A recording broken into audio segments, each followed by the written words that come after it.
Lim Po Chu's dose was not a deep one. The rhythmic clatter of the MRT train moving along the east-west line was a monotonous lullaby, but the instincts honed over 70 years of a hard life flickered like an unsleeping ember in the depths of her consciousness. The suggestion from her elder daughter-in-law Evelyn had been tempting. A wellness retreat. The words themselves felt clinical, but Evelyn had wrapped them in the promise of a holiday. Ma, just for a month or even a few weeks. Please get some proper rest. Good air, delicious food, even some hot stone therapy. I've checked everything. It's a paradise on earth. Evelyn's voice was as sweet as honey and her words packaged as concern held no obvious thorns. She played the part of a filial daughter-in-law caring for a mother-in-law who had already buried 2 sons. Po Chu hadn't questioned it. Or rather, she hadn't wanted to. If she were to push away the warmth of her last remaining kin, she wasn't sure she had the strength to endure this cruel life. Po Chu's eyes fluttered open, her vision blurry. Through the window, unfamiliar HDB blocks and sprawling industrial estates flashed past. This wasn't a familiar landscape. She suddenly realized that she hadn't properly checked the destination on the train ticket Evelyn had booked. She had simply let herself be led. At that moment, her eyes met those of a strange man sitting in the opposite seat. He was lean with sharp eyes, but he exuded a certain kind-heartedness.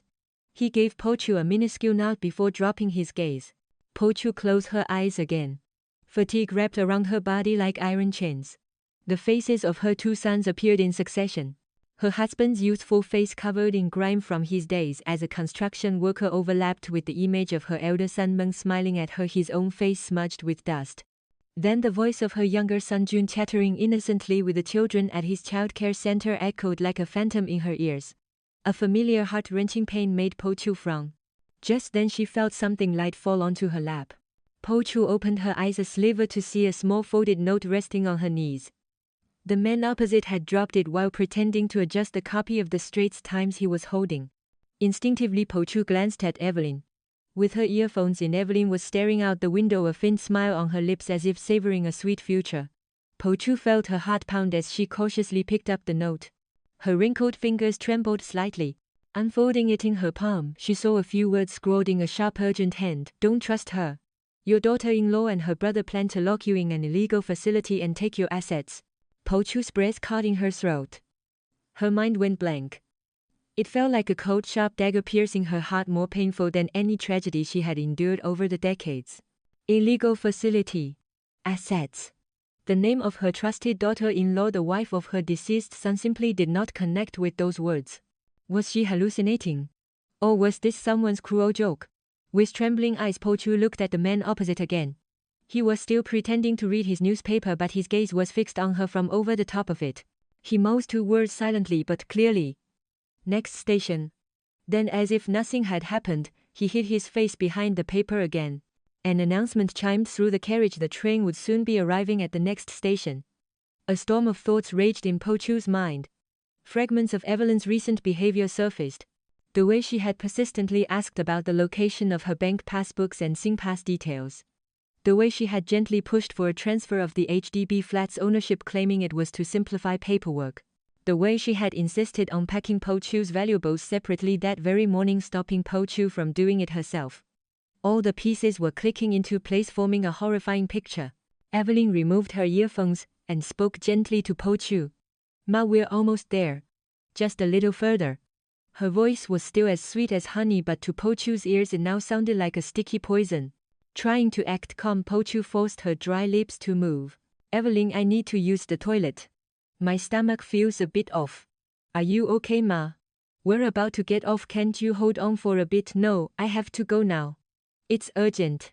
Po Chu staggered to her feet. She didn't miss the fleeting look of suspicion and irritation that crossed Evelyn's face. Po Chu deliberately swayed and leaned towards Evelyn's side. Reluctantly, Evelyn supported her arm. In that instant, Po Chu caught sight of the corner of a document folder sticking out from Evelyn's bag. The words property sale and purchase agreement were faintly visible. Her heart plummeted. Pretending to walk towards the train's connecting carriage, Po Chu waited until the train slowed as it entered the station. Then she spun around and headed for the exit doors. Ma, where are you going? The toilet isn't this way, Evelyn's panicked voice trailed after her. Po Chu didn't answer. As the train stopped and the doors slid open, she stumbled but desperately threw herself onto the platform. From behind she heard Evelyn's sharp scream. "Ma, stop, you have to come with us." Without looking back, Po Chu disappeared into the throng of people. Her eyes met the man from the train one last time as he brushed past her. He nodded at her once before calmly stepping into the train carriage she had just fled. The train doors closed and Evelyn's desperate face faded into the distance. Po Chu collapsed onto a nearby bench, gasping for breath. She had no idea where she was or what she would do next. All she knew was that she had just escaped from the gates of hell. The bustling MRT interchange felt like a vast cold maze. Countless people with indifferent expressions rushed past Po Chu. Their destination seemed clear, but Po Chu, with nowhere to go, remained frozen on the spot. A chill from the polished floor seeped into her bones. She couldn't tell if the events of the last hour were real or a nightmare. Evelyn's face, the stranger's face, the closing train doors, they all spun chaotically in her mind. The truth that her own daughter-in-law had tried to lock her away to steal her assets was a different kind of pain from losing her sons. It wasn't the grief of having her heart torn out, but the sense of betrayal and emptiness that felt like her very soul was being uprooted. With a trembling hand, Po Chu fumbled in her old jacket pocket. Thankfully, her small purse was still there. It contained a little cash, her nick, and a warm family photograph. In the photo, her late husband and 2 sons were smiling brightly. Next to Meng stood a shyly smiling Evelyn. Next to June, her younger daughter-in-law Mei Lin beamed with a radiant face. Po Chu traced Evelyn's face in the photo with her finger. How could she hide such a monstrous plan behind that smile, auntie? An unfamiliar yet familiar voice made Po Chu jump. It was the man who had given her the note. He was standing before her, looking down with concerned eyes. "Are you all right? You must have been very frightened." Who are you?" Po Chu's voice was a hoarse whisper, her eyes full of suspicion. The man took out his wallet and showed her his identification. It was a Singapore Police Force warrant card. His name was Rajan Kumar, his rank inspector. "I'm a police officer, auntie. We've been monitoring Evelyn Tan and her brother Marcus Tan on suspicion of fraud and conspiracy to commit wrongful confinement. We discovered their plan by chance while investigating another case. We were waiting to gather more concrete evidence, but we had to intervene as they were about to harm you." Inspector Rajan's explanation was calm, but its contents were like a hammer blow, shattering what was left of Po Chu's world. It wasn't just Evelyn. Her brother was also part of a meticulously planned crime. "My Evelyn? Why?" a groan-like question escaped Po Chu's lips. Inspector Rajan paused, choosing his words carefully. "Evelyn Tan's brother Marcus has a record as a habitual scammer. Recently, he racked up huge gambling debts and has been chased by illegal moneylenders, the Alongs. It seems he convinced his sister to target your assets. We have just arrested Evelyn Tan on the train." "Arrested?" The word struck Po Chu like a nail. The wife of her dead son, her daughter-in-law, had been arrested by the police. Po Chu couldn't speak another word. Her legs gave way and she would have collapsed if Inspector Rajan hadn't quickly caught her. With his help, Po Chu was brought to a nearby police post. She held a cup of warm tea, but the trembling in her hands wouldn't stop. During the interview, she answered Inspector Rajan's questions like a robot. When did Evelyn start talking about money? When did she ask about transferring the flat's ownership? Did she know the specific destination for today's trip? As Po Chu dredged up her memories, it became terrifyingly clear how persistent and vicious Evelyn's plan had been. Marcus Tan's plan was to have you declared mentally incapacitated under the Mental Capacity Act. Then he would apply to the court to be appointed as your deputy, giving him the power to manage and sell all your assets. The wellness retreat they mentioned was an unlicensed illegal care home. Once you were inside, you would never have been able to leave. Inspector Rajan's final words were a death sentence. It wasn't just about losing her money. She was about to have the rest of her life erased, locked away in a dark, cold place, treated like a non-person. Hot tears streamed down Po Chu's face. These were not the tears she shed for her sons. They were tears of utter misery and devastation. Lim's Heritage Chicken Rice. The business she had started with her husband's life insurance money, the store that had fed her children and become her life's foundation, she had almost lost it all. By the time she left the police post, evening had fallen and the city was ablaze with unfamiliar lights. Inspector Rajan asked her gently, "Auntie, where will you go now? I can arrange for a car to take you home." Home. The word made Po Chu shudder. The HDB flat she shared with Evelyn, the home that still held the warmth of her son Meng, it was no longer a safe haven. It felt as if every piece of furniture, every wall was tainted with Evelyn's false kindness and dark intentions. "I have nowhere to go," Po Chu said, her voice hollow. Then a face surfaced in her mind, her younger daughter-in-law Han Meiling. Even after June passed away, she had steadfastly remained by her side, saying, "Ma, I will take care of you until the end." But Po Chu couldn't bring herself to call Mei Lin. How could she explain this horrifying ugly affair? How could she tell this good-hearted child that her sister-in-law had committed a crime to steal her mother-in-law's assets? She feared the hurt and betrayal Mei Lin would feel. Reading her hesitation, Inspector Rajan said, "Auntie, it's dangerous for you to be alone right now. Marcus Tan's accomplices or the Alongs might try to harm you. You should contact a family member you trust and stay with them." His words were a harsh reality. She was no longer just an old woman, she was a target. With a trembling hand, Po Chu took out her phone. Hearing Mei Lin's bright voice on the other end, she finally broke down. "Mei Lin? Can you come and get me?" Sensing the desperation in Po Chu's tear-choked voice, Mei Lin didn't ask any questions and simply agreed. After hanging up, Po Chu felt like she was sinking into a deep abyss. In that lightless place, the only lifeline that could pull her up was her younger daughter-in-law Mei Lin. But Po Chu didn't know if that slender rope could bear all this weight. It was nearly 3 hours later when Mei Lin finally arrived. Seeing Po Chu waiting outside the unfamiliar police post, Mei Lin rushed over and wrapped her in a tight embrace. Her body was slight, but her hold was firm and warm. Po Chu buried her face in Mei Lin's shoulder and sobbed like a child. Only then did a wave of relief wash over her, the feeling of being safe at last. In the car on the way home, Po Chu painstakingly recounted what she had learned from Inspector Rajan. Evelyn's betrayal, the illegal confinement facility, the scheme to steal her assets. Mei Lin remained silent throughout the story, her hands gripping the steering wheel, her face set like stone. Po Chu could see her jaw clenching intermittently with rage and sorrow. "Ma, you must have been so scared," Mei Lin finally managed to say as they neared home. Her voice held no blame or judgment, only deep compassion and concern for her mother-in-law. Po Chu's eyes welled up again at her kindness. But when they arrived at the apartment block where Po Chu lived, the home she had shared with her elder son Meng and Evelyn, Po Chu couldn't bring herself to get out of the car. The place that had been her sanctuary just that morning now felt like a den where a monstrous conspiracy had been hatched. She imagined opening the door and hearing Evelyn's voice. "Ma, you're back," with a knife hidden behind her smiling face. "Ma, come to my place." "For now that would be best," Mei Lin said as if reading her mind. "No. This is my home," Po Chu said firmly. "It's the home my son left me, the home I've spent my life protecting. Why should I be the one to run away?" Her spirit was broken, but she couldn't collapse completely. To flee now would feel like admitting defeat to Evelyn's scheme. Putting strength into her trembling legs, Po Chu got out of the car. As Mei Lin reached to key in the passcode on the digital lock, Po Chu stopped her. She pressed each number herself with deliberate force. With a soft beep, the door unlocked. The house looked exactly as it had when she left that morning, but the air was entirely different. Everything felt alien and menacing. On the living room sofa lay a half-finished knitting project of Evelyn's. On the kitchen table was a basket of fruits that Po Chu liked. All these tokens of affection now seemed like symbols of hypocrisy and deception mocking her. Po Chu went straight to the master bedroom. It was her room, but it offered no comfort. It was a space Evelyn had entered every morning and evening, showering her with affection. "Ma, time for your blood pressure medicine. Ma, I've laid out your clothes for today." The thought that all that kindness was a performance to gauge her assets and monitor her made her skin crawl. "Ma, let me tidy up the room for you. You shouldn't sleep here tonight." "I'll take you to my place," Mei Lin said, following her in with a worried expression. "No, it's all right. You should go home. Your husband will be waiting." "Ma, I don't have a husband anymore," Mei Lin said, her voice quiet but firm. Po Chu froze. That was right.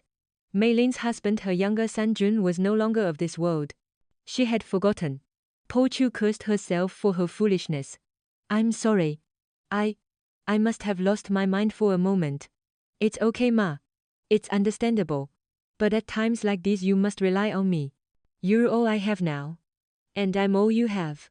At Mei Lin's words, Po Chu's resolve crumbled. The two women held each other and wept for a long time, soothing each other's wounds and finding solace in their shared warmth. That night, Po Chu ended up going to Mei Lin's home. She simply couldn't sleep in a house filled with the ghosts of Evelyn's deception. The next morning, Po Chu returned to her own home with Mei Lin. She had made up her mind. She had to reclaim this house. She had to erase Evelyn's traces and make this space her own again. The first thing she did was clear out Evelyn's belongings.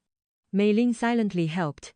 Evelyn's clothes, cosmetics, books, photos, as they packed each item into boxes, memories of their time together flashed before her eyes. The filial daughter-in-law, the affectionate daughter, the kind friend. The fact that it was all a lie tore Po Chu's heart to shreds.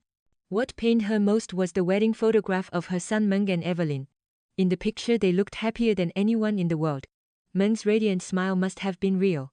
The thought that her dead son would be wailing from his grave crying that his wife was not such a person was unbearable. Po Chu couldn't bring herself to throw the photo away. Instead she tucked it deep behind the frame's backing and pushed it into a corner of the wardrobe. While cleaning out Evelyn's things, Po Chu discovered a small box deep under the bed. It was locked. A sense of foreboding washed over her. She got a hammer from the storeroom and broke the lock.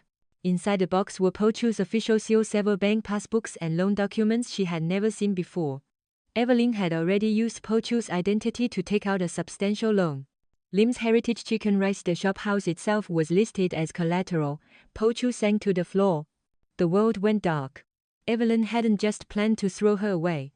She had already been hollowing out her life, leaving only an empty shell. Everything she had worked for her entire life was on the brink of turning to dust. The betrayal Po Chu felt towards Evelyn morphed into a deep-seated disillusionment and fear of humanity itself. Her home was no longer a sanctuary. It felt like a giant prison entangled in an invisible web.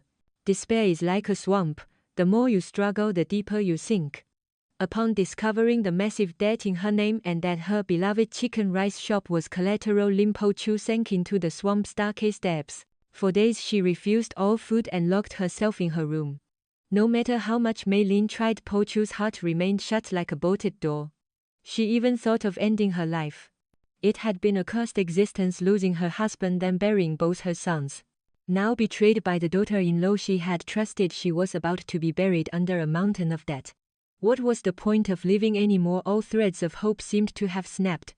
Ma, you get seriously ill like this. Please just have a little something, Mei Lin would plead, leaving food outside Po Chu's door every day. But the food was always left untouched, growing cold. Mei Lin was frantic with worry but couldn't bring herself to pressure Po Chu, unable to even begin to fathom the depths of her pain. Then one day Mei Lin had an idea.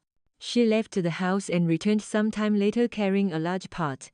A rich fragrant aroma of chicken broth and pandan leaves wafted from it, the unmistakable scent of Lim's Heritage Chicken Rice. Mei Lin had gone to the shop and asked the head cook, Auntie Daisy, for the broth that Po Chu had spent a lifetime perfecting. Mei Lin took the pot to the kitchen and quietly began to reheat it. Soon the familiar aroma filled the entire house. It wasn't just the smell of food. It was the scent of Po Chu's life, steeped in her sweat and tears, her joys and sorrows. In her room the aroma tickled Po Chu's nose and she unconsciously lifted her head. Her heart skipped a beat. It was the same scent from the day she first started making chicken rice to raise her two sons after her husband died, the scent that filled the air on joyous days when the shop was packed with customers, and the very scent that had always managed to pull her back to her feet whenever she wanted to give up in the face of her son's death. As if in a trance, Po Chu opened her door and walked out. In the kitchen, Mei Lin was poaching chicken in a steaming pot. Her silhouette looked so much like her younger self that Po Chu paused for a moment. Ma, you're out. Mei Lin's face lit up when she saw her. It's the broth from the shop. Auntie Daisy is very worried about you. Everyone at the shop is waiting for you. Mei Lin expertly plated the poached chicken with fragrant rice and served it with a small bowl of hot broth. Beside it, she placed the 3 essential condiments, chili, ginger, and dark soy sauce, arranged just the way Po Chu always did. Silently, Mei Lin placed the meal on the dining table in front of her. Po Chu stared blankly at the plate of chicken rice. It was the first proper meal she had faced in days. As steam rose from the broth, her own difficult life flashed before her eyes like a panorama. Unconsciously, she picked up a spoon and took a sip of the soup. Savory, deep, and refreshing. A comforting warmth spread through her. It wasn't just the taste of the soup, it was a voice of reassurance telling her, "You are not alone. You are not someone who breaks this easily." Tears streamed down Po Chu's weathered cheeks again. This time they were not tears of despair. They were hot tears of realization that she was alive and that there was still a reason to live. Wordlessly, Po Chu began to eat. She ate ravenously, like someone who had been starved for days. Mei Lin sat quietly opposite her, her own eyes glistening with tears, watching her. Only after finishing the entire plate did Po Chu finally speak. Mei-Ling? Yes, ma. We need to go to the shop. Her voice was barely a whisper, but within it was a faint rekindled will to live. The next day, leaning on Mei-Ling's arm, Po Chu stood in front of her shop Lim's Heritage Chicken Rice for the first time in weeks. The shop was still busy. Even in her absence, Auntie Daisy and the staff had kept it running beautifully. When the staff and regular customers saw Po Chu, they all rushed out to greet her. Boss, are you okay? Were you sick? We were so worried. Amidst their warm concern, Po Chu realized once again that she was not alone. This wasn't just a place to make money, it was a vessel for her life, a community hub where she shared bonds with good neighbors. What Evelyn had tried to steal wasn't just a building but this entire web of relationships, Po Chu's life itself. Stepping into the kitchen, Po Chu tied on an apron. She picked up a slab of ginger, her hands moving with familiar ease. Her strength hadn't fully returned, but the muscle memory from decades of repetition was alive and well. As she pounded the ginger, minced the garlic and mixed the chili, the knots of despair and anger in her heart began to loosen. Yes, I am Lim Po Chu, the chicken rice master. I raised 2 sons without a husband and built this shop from nothing. I will not let my life be destroyed by one vicious woman. I have to fight. I have to reclaim my shop, my life and my name. That day, Po Chu once again supervised the cooking of the rice and the poaching of the chicken. She served her customers the most delicious plate of chicken rice in the world. The warmth from a single bowl of soup was the water of life that revived her dying soul. The battle was just beginning. News that Po Chu was back at the shop spread quickly, but the world doesn't run on sympathy alone. Soon the problems Evelyn had created began to crash over Po Chu's life like a monstrous wave. First, the creditors stormed the shop. Rough-looking men barged in, disrupting business and shouting, "Who is Lim Po Chu? Pay up your debt now." The money Evelyn had borrowed in Po Chu's name was mostly from vicious alongs. The interest had ballooned, far exceeding the principal amount, making it impossible to repay. Po Chu was stunned to learn she was legally liable, but she had no way to deal with them. Customers fled in fear and the shop instantly descended into chaos. "This shop is already collateral to us. Get out now if you don't want trouble," the man threatened. Mei-Ling stepped forward, saying she would call the police, but they didn't flinch. Instead, they shoved her and uttered threats. Just then, Auntie Daisy, the other kitchen staff, and a few neighboring hawkers who had heard the commotion rushed over to block them. "What is this nonsense? Do you know where you are? Why are you harassing a helpless old woman?" Faced with the hawkers' fierce protest, the Alongs retreated for the day, but they continued to lurk around the shop daily, intimidating Po Chu. Business plummeted. To make matters worse, a lawyer sent by Evelyn's side appeared. Evelyn was in remand, but her brother Marcus was out on bail. He was pulling the strings from behind the scenes. The lawyer brazenly served Po Chu with a court application to be appointed her legal deputy under the Mental Capacity Act. The application claimed that due to her old age and recent shocks, Po Chu had lost the ability to make rational decisions and therefore needed a deputy to manage her assets. The proposed deputy, of course, was Evelyn herself. It was a bizarre situation where the daughter-in-law who tried to harm her was now claiming to protect her. MDM. Lim has recently shown signs of memory loss and severe mood swings consistent with early-stage dementia. As a filial daughter-in-law, my client was heartbroken and simply trying to move her to a safer environment, which was misunderstood. This all stems from a place of deep concern for her mother-in-law, the lawyer stated smoothly. They were painting her as a deranged old woman who was framing her kind, innocent daughter-in-law. This narrative was picked up by local tabloids and gossip sites. Sensational headlines like "Filial Daughter-in-Law's True Story" and "Family Tragedy Over Elderly Mother's Fortune" spread like wildfire. Public opinion was divided. Those who knew Po Chu's situation defended her, but strangers unaware of the full story gossiped. The daughter-in-law must have had her reasons, or old people get greedy with age. An invisible war had begun. Po Chu was tormented by nightmares every night. The Along's threats, society's cold judgment, and the fear of the upcoming legal battle crushed her spirit. Mei-Ling stayed silently by her side through it all. She temporarily quit her job as a preschool teacher and ran around trying to find a lawyer for Po Chu, but finding a lawyer willing to take on the case of someone burdened with massive Along debt was nearly impossible. No one wanted a case with a low chance of winning and little prospect of getting paid. "Ma, don't give up. I'll find a way somehow," Mei-Ling would say with a forced smile, but exhaustion was clear on her face. Seeing Mei-Ling suffer was even more painful for Po Chu. She felt immense guilt for dragging her young daughter-in-law's life into this mess. "Mei-Ling, that's enough. You need to live your own life. Don't get tied down by an old woman like me. Ma, don't say that. How could I ever leave you? Jun is watching from heaven. He would want me to protect you, Mei Ling replied firmly. She invoked her late husband's name, framing this as her destiny and her duty. A few days later, Mei Ling found a pro bono lawyer through the Law Society. She was a young, seemingly inexperienced female lawyer, but her eyes shone with sincerity. She listened to Po Chu's story patiently for a long time. Auntie, this is going to be a tough fight, the lawyer said. The other side will use every means possible to prove you are mentally incompetent. They can manipulate hospital records, medical appointments, and even testimonies from people around you to their advantage. Her words were a dose of cold reality, not false hope. But I want to show the world that truth can defeat lies. I will do my best to help you. She took Po Chu's wrinkled hand and held it warmly. That small gesture of warmth gave Po Chu the courage to fight once more. Now by Po Chu's side stood her young daughter-in-law Mei Ling, a young lawyer, and the loyal neighbors who protected her shop. The enemy was armed with giant lies and greed, but her side had a small but strong alliance of truth. The prelude to the invisible war had begun. In the small visitors' room at the Changyi Women's Prison, Evelyn Tan, looking gaunt, faced her brother Marcus. Dressed in her prison uniform, she was a far cry from the polished, well-dressed woman who had stood before Po Chu just weeks ago. But her eyes still burned with malice. Marcus, what's going on? How much longer do I have to be in here? Evelyn's voice was a mixture of anxiety and resentment. Marcus smiled, trying to appear reassuring, but his eyes were cold and calculating. Don't worry, Evelyn.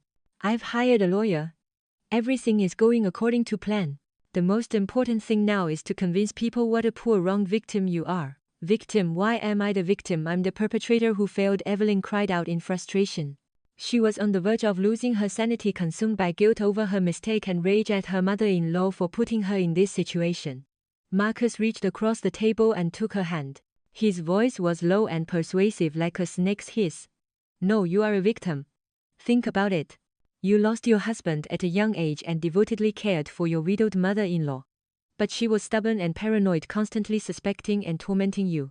You were just trying to look after a mentally frail old woman in a better environment. Isn't that right? Marcus was spinning a narrative.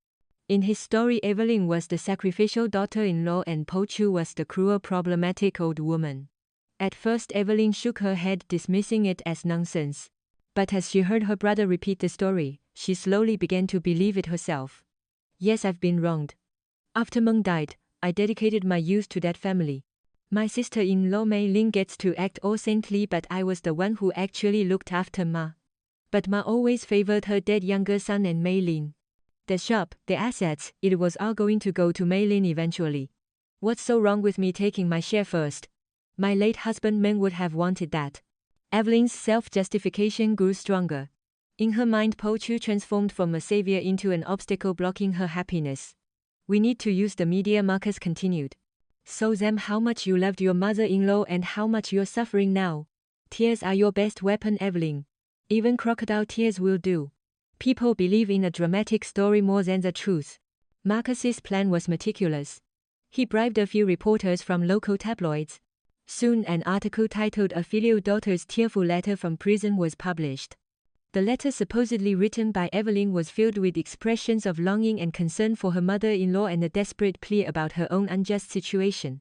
Ma, please take care of your health. Although your unfilial daughter is trapped behind cold iron bars, my heart is always with you. Everything I did was for you. Even if the world misunderstands me, I believe you alone will know my true heart. The letter tugged at the public's heartstrings. Rather than questioning the facts, people began to sympathize with the tragic story of a young widow who ended up in prison while caring for her mother-in-law. People started showing up at Lim's Heritage Chicken Rice to shout abuse at Po Chu, and some even threw stones at the shop's windows. Through her lawyer, Evelyn submitted her psychiatric records to the court, claiming that she had been suffering from severe depression and stress since her husband's sudden death, which had clouded her judgment and made her susceptible to her brother's manipulation. She shifted all the blame to Marcus, portraying herself as another victim in a state of diminished capacity. Marcus, orchestrating this from the outside, sneered at his sister's performance. To him, she was just a pawn to clear his debts and seize the assets. He boasted to the Alongs, just wait a little longer. That shop and the flat will be in my hands soon. He even approached the younger daughter-in-law Mei Ling, waiting for her outside the childcare center where she worked. Sister-in-law, let's talk for a minute. I have nothing to say to you, Mei Lin said, looking at him as if he were an insect, and tried to walk past. If this continues, we'll all go down together. After paying off the debts, there won't be much left of Ma's assets anyway. Don't waste your energy. Just write a letter of appeal for leniency for Evelyn. If you do, I'll make sure to set aside a share for you. At Marcus's disgusting proposal, Mei Lin couldn't hold back and slapped him across the face. You piece of trash. Don't you ever show your face in front of me again. I will protect Ma. Though momentarily stunned by her firm stance, Marcus quickly recovered and walked away with a smirk. His plan had multiple prongs. If persuasion didn't work, the next step was threats and discord. He began plotting a new scheme to drive a wedge between Po Chu and Mei Lin. The true motive hidden behind crocodile tears was slowly revealing itself. Marcus's scheme spread like a toxic fungus, dark and fast. Instead of attacking Po Chu and Mei Lin directly, he began to subtly disrupt their lives from the periphery. His first target was Lim's Heritage Chicken Rice. Suddenly, the National Environment Agency (NEA) was inundated with malicious complaints about the shop. Poor hygiene, using expired ingredients, finding pests in the food. The allegations were all false but relentless. NEA officers began making surprise inspections, turning the kitchen upside down. Although no violations were ever found, the shop's reputation suffered and the number of customers dwindled noticeably. Strange rumors also began to circulate among the regular patrons. Stories that Po Chu had actually abused her daughter-in-law, or that she was a cruel old woman who had framed her to get her hands on the family money. The source of the rumors was unclear, but the content perfectly matched the narrative Marcus's camp had leaked to the press. Po Chu was heartbroken by the injustice but couldn't go around correcting every lie. She could only watch helplessly as her name and the shop she had built with pride were tarnished. Mei Lin faced her own set of troubles. An anonymous complaint was sent to the preschool where she worked. It questioned her suitability to teach children, given that her family was embroiled in a scandalous public dispute over assets. The principal, with an apologetic look, suggested it might be best for her to take a break for a while. Not wanting to cause any trouble for the children, Mei Lin submitted her resignation. Po Chu and Mei Lin were becoming socially isolated. Marcus's invisible hand was tightening around them, cutting off their every lifeline. Watching this entire situation unfold with great distress was Inspector Rajan Kumar. Even after arresting Evelyn, he had continued to follow the case on his own time. He was furious both as a police officer and as a human being that Marcus was walking free and tormenting Po Chu's life. Inspector Rajan began to tail Marcus. It wasn't an official investigation. He used his own vacation days to track him relentlessly. Marcus was cunning. He rarely acted directly, instead using hired men to file complaints or spread rumors, making it difficult to find evidence. Then Inspector Rajan discovered an illegal gambling den that Marcus frequented. He found evidence that Marcus was running another scam there, colluding with the den operator to make people lose heavily and then forcing them to take out high-interest loans. Inspector Rajan reported this to his superior, who urged caution. The gambling scam wasn't directly related to Po Chu's case, and without solid proof, launching a full investigation was risky.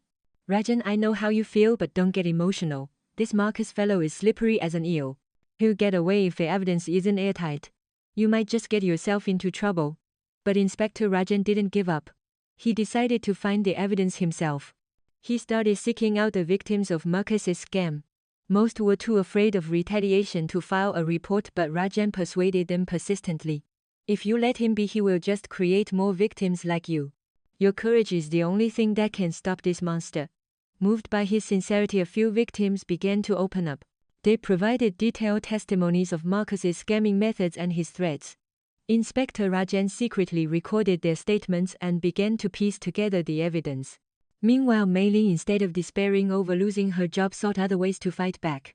With their pro bono lawyer, she began gathering evidence to counter the claims from Evelyn's side. She uncovered proof that Evelyn had secretly used Po Chu's credit cards to buy luxury goods and had borrowed money from friends to fund her lavish lifestyle.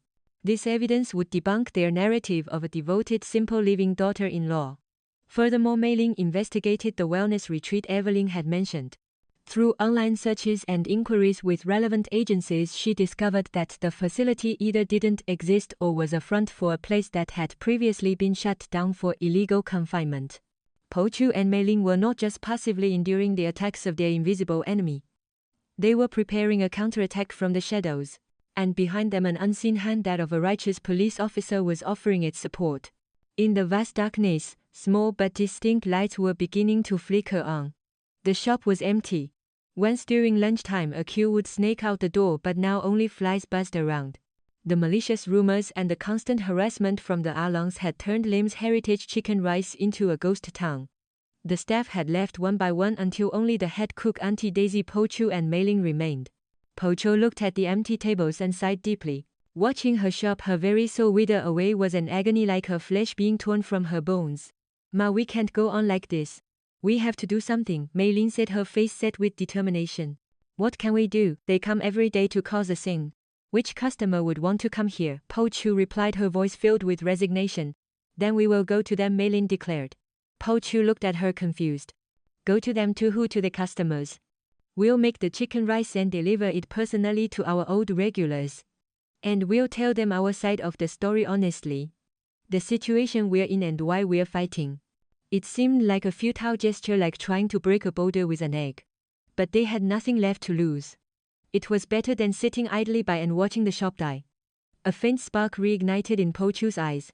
She tied on her apron. All right. Let's do it. Before I die, I want to serve one more plate of my chicken rice to the people who are waiting for it. From that day, the lonely battle of Po Chu, Mei Ling, and Auntie Daisy began anew. They came in at dawn to brew the chicken broth and painstakingly prepare the rice and chicken. They didn't make large quantities as before. They cooked only for their regulars, picturing their faces with each plate they prepared. Mei Ling took out a list of contact numbers for their loyal customers. She called each one personally.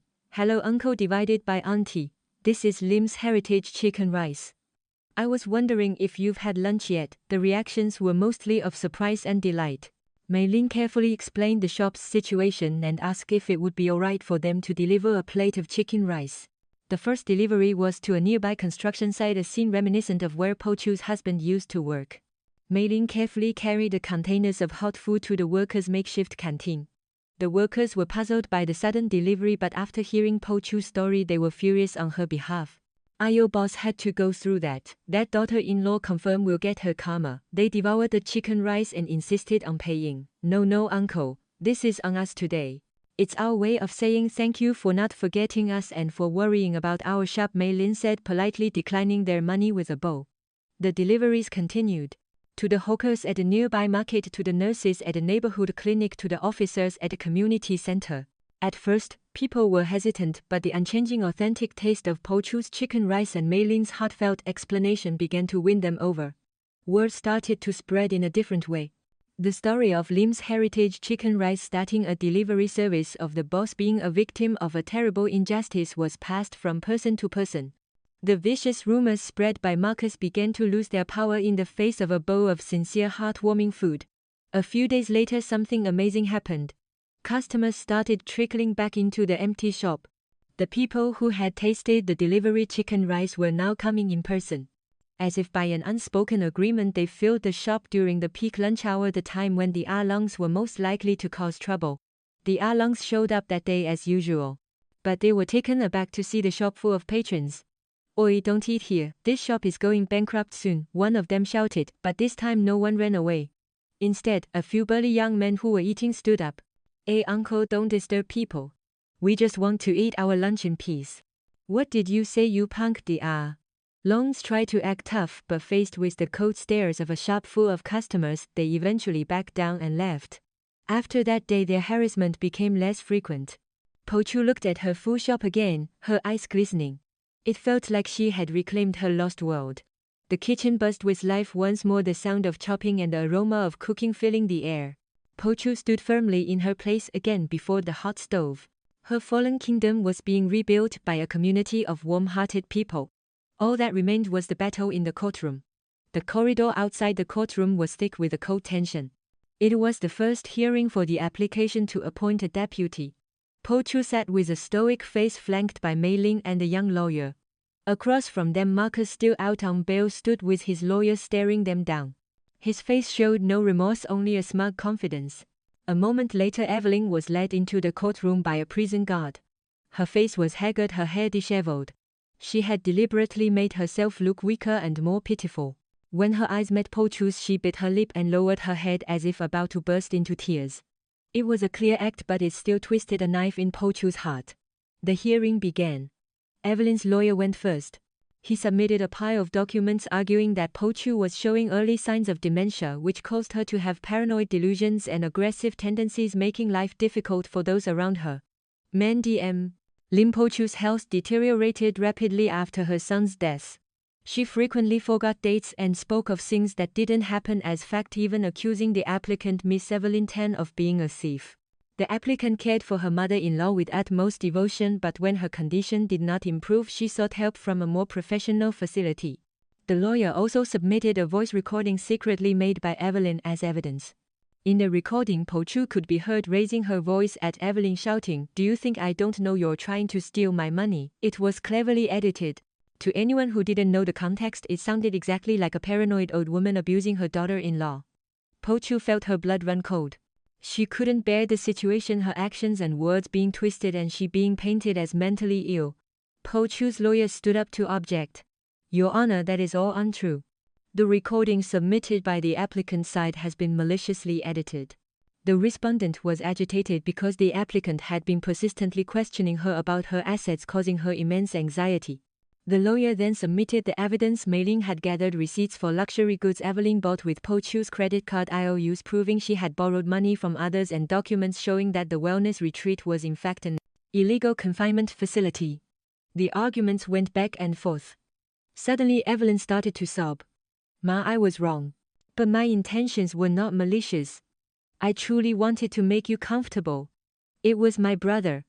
My brother kept pushing me and I was momentarily swayed by a bad thought.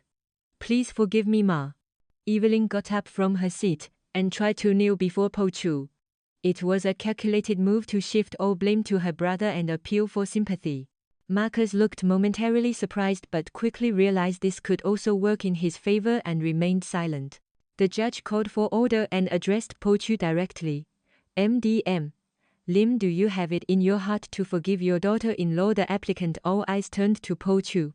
She slowly rose to her feet. She looked straight at the crying Evelyn and then at Marcus, who was watching her with cold eyes from behind. Her gaze, holding the weight of decades, was deep and unwavering. "Forgiveness, Your Honor. That girl is not asking for forgiveness. She is putting on a show to lessen her own guilt." Po Chu's voice did not tremble. "I no longer consider her my daughter-in-law. I did not even hate the accident that took my son as much as I hate her now. In the house where my son's warmth still lingers looking at his photograph, she planned to sell off his mother. She is a demon in human skin." Po Chu took a breath and continued. "I am not a dementia patient. I am Lim Po Chu, the owner of Lim's Heritage Chicken Rice, a business I built with my own blood and sweat. With a clear mind, I remember everything. I know exactly what she did to me, and I know exactly what lies she is telling now." There was no hesitation in Po Chu's words. It was a desperate cry to protect her human dignity. At her powerful declaration, the crocodile tears on Evelyn's face froze for an instant. A heavy silence fell over the courtroom. For the first time, the two truths had collided head-on. Po Chu's testimony moved the people in the courtroom, but the law speaks through evidence, not emotion. Evelyn's side continued to relentlessly attack Po Chu's mental state. The trial looked set to become a long, drawn-out battle. Watching from the sidelines, Inspector Rajan Kumar decided he could wait no longer. Unless the head of the snake Marcus Tan was cut off, this tragedy would never end. He took the evidence he had gathered on his own to his superior. "Sir, I have secured testimonies from the victims of the illegal gambling den run by Marcus Tan. This isn't just gambling, it's outright fraud. We cannot let this go on." After reviewing the detailed victim statements and some of Marcus's bank transaction records, the superior finally authorized a formal investigation. A task force was formed and the pressure on Marcus began to mount from all sides. As the police investigation closed in, Marcus grew desperate. He was also being hounded by the Alongs he owed money to. With the promised funds not materializing, they were now coming for him directly. Cornered, Marcus decided to make one last desperate move. He believed the root of all his problems was the younger daughter-in-law Mei-Lin. Without her, he thought manipulating the stubborn old woman would have been much easier. He planned to threaten Mei-Lin into giving up her claim on Po Chu's assets and writing a letter of appeal for Evelyn. That night Marcus waited for Maylin outside her HDB block. Exhausted after closing the shop late, Maylin was shocked to see him lurking at her void deck. "What are you doing here, sister-in-law? I'm giving you one last chance. Write the letter of appeal for Evelyn and stay out of Ma's asset matters. If you don't, you and your family will face the consequences." Marcus's eyes gleamed with greed and madness. He grabbed Maylin's arm roughly. "Let go of me, I'm calling the police." Maylin shouted, struggling against his grip. "Go ahead and call. My fist will be faster than your call." At that very moment, several figures emerged from the shadows and swiftly overpowered Marcus. It was Inspector Rajan and a team of detectives who had been lying in wait. Aware of Marcus's volatile nature, Rajan had anticipated he might try to harm Maylin and had set up a stakeout. "Marcus Tan, you are under arrest for fraud and criminal intimidation. You have the right to remain silent. You have the right to an attorney." Inspector Rajan recited the Miranda rights as he snapped handcuffs onto Marcus's wrists. Marcus resisted violently, but was no match for the strong detectives. He had fallen into the very trap he had set for others. Marcus's arrest completely changed the course of the case. A search of his office and home yielded a mountain of incriminating evidence: ledgers from the illegal gambling den, numerous bank accounts under false names, and even a memo detailing his plan to manipulate his sister Evelyn to steal Po Chu's assets. The most damning piece of evidence was the recording of a conversation between Marcus and Evelyn in the prison visitation room. The police, viewing Marcus as a key person of interest, had obtained a court order to record their meetings. The transcript contained Marcus's clear instructions to Evelyn to lie in court, and his entire plan to manipulate public opinion. Hearing this news in her prison cell, Evelyn completely broke down.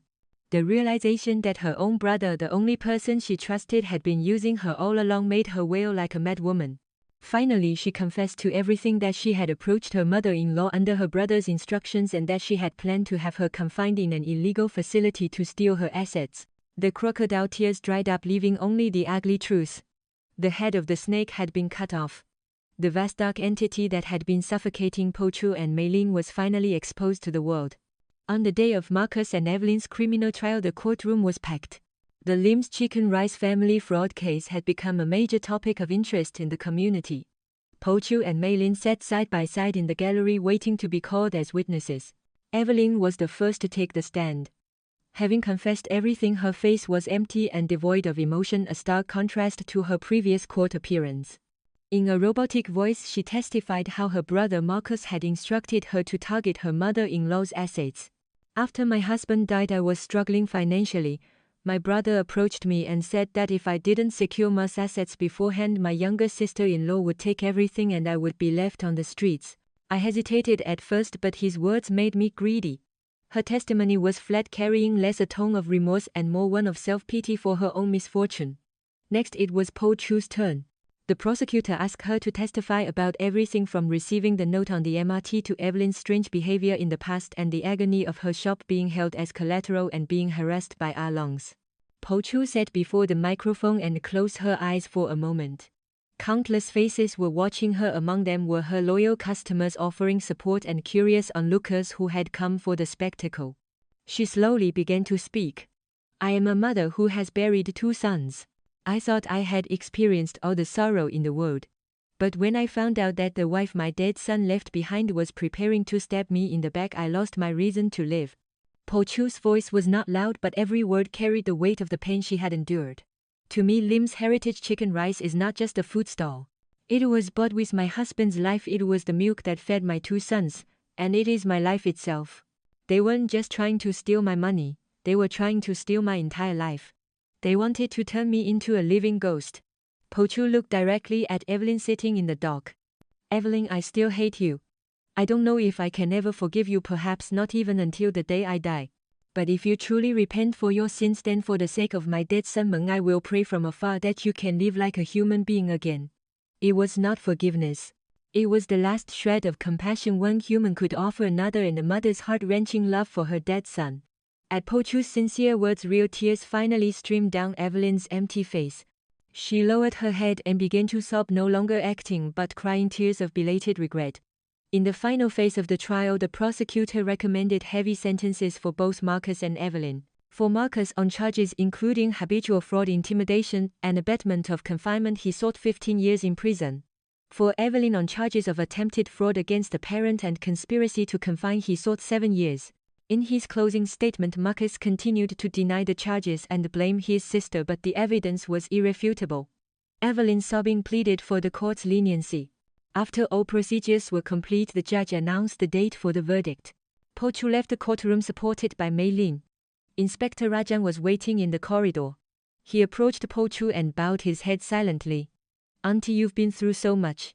It's all over now." "Inspector Rajan, thank you so much. If it weren't for you, I would be locked up in some dark place by now." Po Chu took his hand and expressed her sincere gratitude. The long, arduous battle was finally coming to an end. The tears shed on the stand were not of a victim's sorrow but of the profound relief of one who had overcome everything. On the day of the sentencing, Po Chu did not go to court. The outcome was all but certain. Instead, she quietly commanded her post in the kitchen of her shop. The news came on the radio. The main culprit of the Lim's chicken rice case, Marcus Tan, had been sentenced to 12 years in prison. His sister Evelyn Tan received a 5-year sentence. Po Chu stirred a pot of simmering chicken broth, listening to the news without a word. Her heart was surprisingly calm. There was no joy, no sadness, no sense of triumph. It was simply the quiet after a great storm. There were still legal issues to resolve. The debt Evelyn had taken from the Arlongs in Po Chu's name remained. The shop and her HDB flat were still at risk. When her regular customers and the neighboring market vendors heard this, they rallied to her cause. They started a Save Lim's Heritage Chicken Rice donation drive. Small contributions began to pour in. One person brought their entire piggy bank. Another donated a full day's earnings from their own stall. Po Chu tried to refuse, but she could not turn away their sincere kindness. "Auntie, we've been eating your chicken rice for years to get our strength. This is nothing. If this shop closes, where will we go for lunch? Just accept it." Moved by their warmth, Po Chu cried many times. Inspector Rajan also helped. He connected her with the Legal Aid Bureau to find ways to get a portion of the Arlong debt written off and to arrange a long-term repayment plan. As other victims of Marcus's scams began to file civil suits against him, a path to recovering some of her losses through his hidden assets also opened up. The biggest change came for Mei Lin. After the case was resolved, the principal from her preschool came to apologize and offered her job back. But Mei Lin shook her head. "Thank you for your kindness, principal, but I think I've found my path now." Mei Lin had decided to stay by Po Chu's side and help run the chicken rice shop. She was clumsy at first, but with her innate diligence and bright personality, she quickly adapted. Her skill in handling customers and learning the kitchen work was remarkable. Po Chu saw her younger self in Mei Lin. "Mei Lin, are you sure you want to keep doing this? It's hard work." "Ma, I'm the happiest I've ever been. Working with you, making delicious chicken rice and seeing customers enjoy their food, this is what I love. I know Jun would be happier seeing me like this too." Mei Lin had become an indispensable part of the shop. For Po Chu, she was more than a daughter-in-law. She had become a steadfast business partner. One evening after closing the shop, Po Chu and Mei Lin were having a late dinner together when the postman delivered a registered letter. It was from the prison. It was from Evelyn. Po Chu hesitated. She didn't have the courage to open it, afraid of the excuses and resentment it might contain. Mei Lin gently asked, "Ma, should I read it for you?" Po Chu shook her head and with trembling hands tore open the envelope. The letter's contents were unexpected. There was only a single sentence written inside. "Ma, I am sorry." Beneath the short sentence was a faint blurred mark of a teardrop. How much time and how many tears did it take to write those 5 words? Po Chu held the letter to her chest, speechless for a long time. She couldn't forgive, but she felt a hard knot of hatred lodged deep in her heart begin to dissolve just a little. The storm had taken much away, but in its wake, new things remained: the warmth of a community, a deepened bond with her daughter-in-law, and the quiet pride of having overcome it all. Po Chu cherished what was left and prepared to live a new life. Time passed. Lim's Heritage Chicken Rice regained its former glory. In fact, it became even more famous. As Po Chu's story of hardship and resilience became known, customers came from all over the island just to try her food. The shop was always bustling, filled with warmth and hope. Mei Lin was now the confident lady boss of the shop.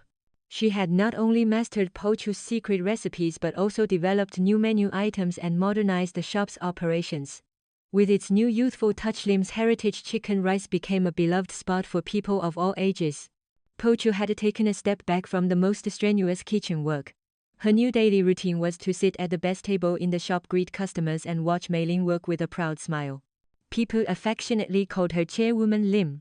One day a young man with a boyish face came to the shop. He ordered a plate of chicken rice but lingered long after he finished, glancing nervously towards the kitchen. When Mei Lin asked if he needed anything, he hesitantly said he was looking for a job.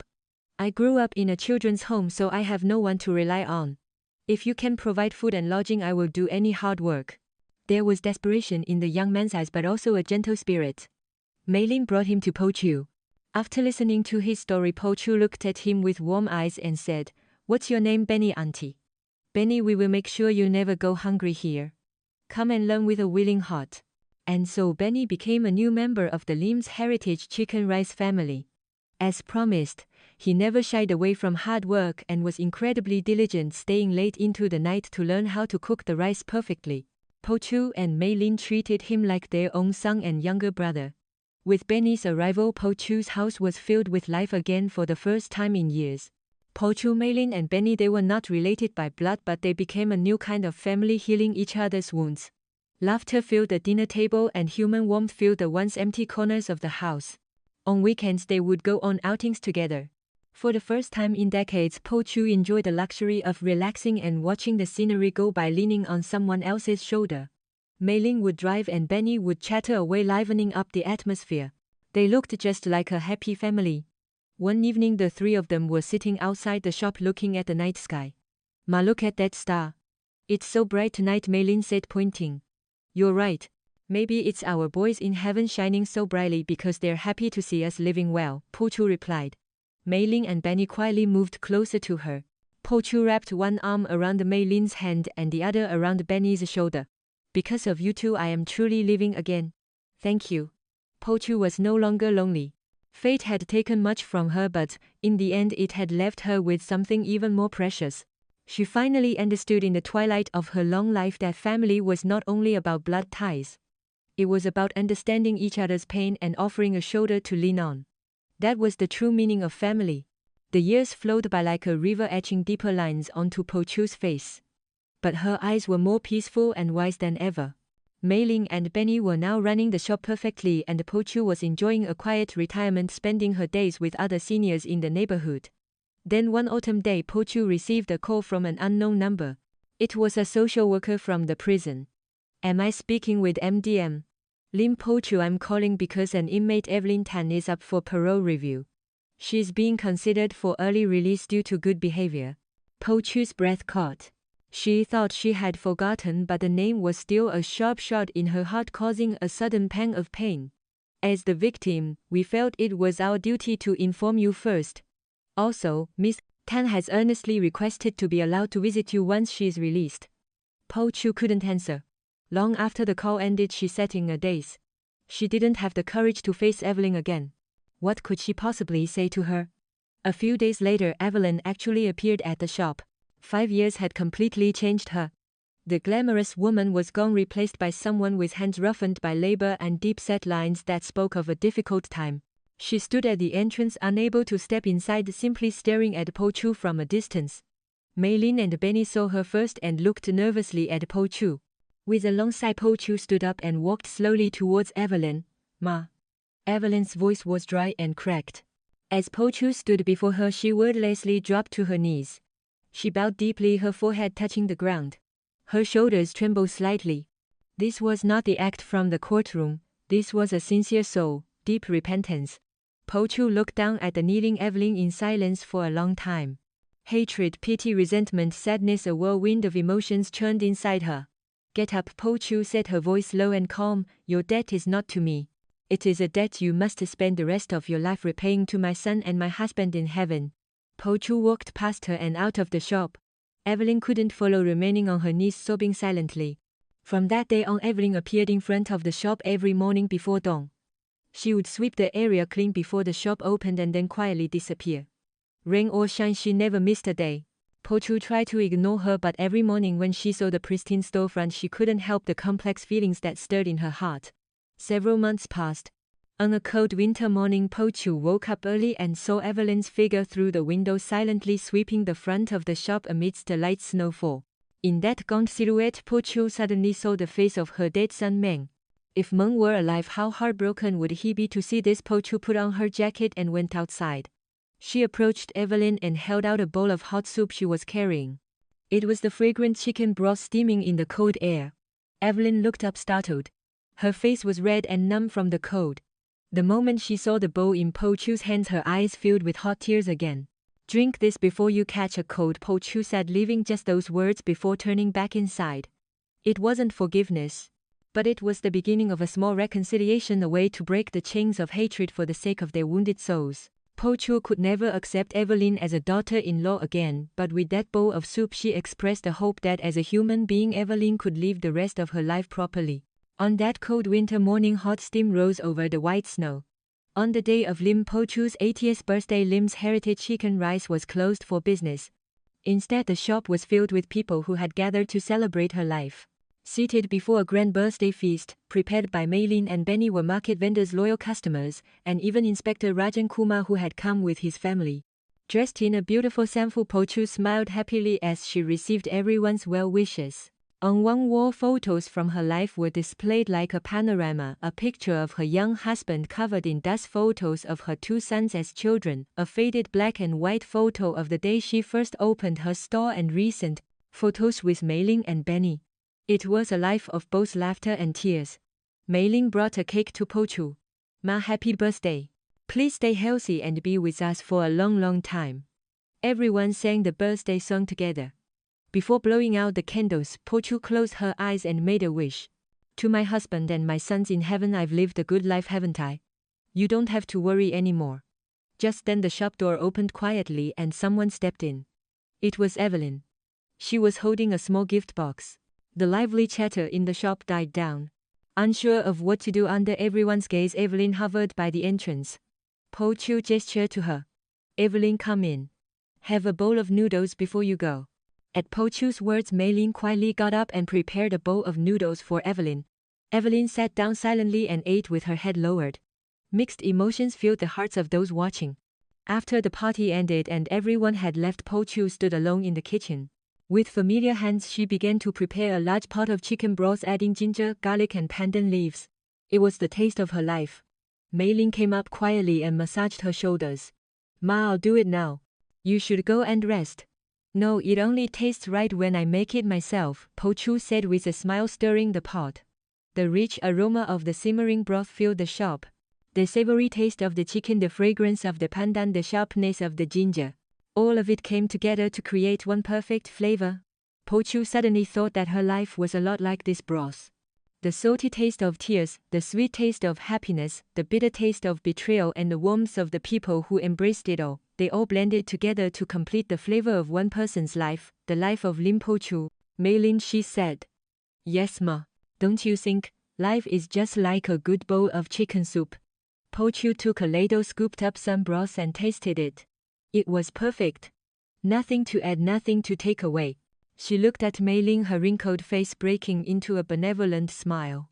In that smile, the tumultuous life of a woman was dissolved deep and rich like a bowl of hot soup.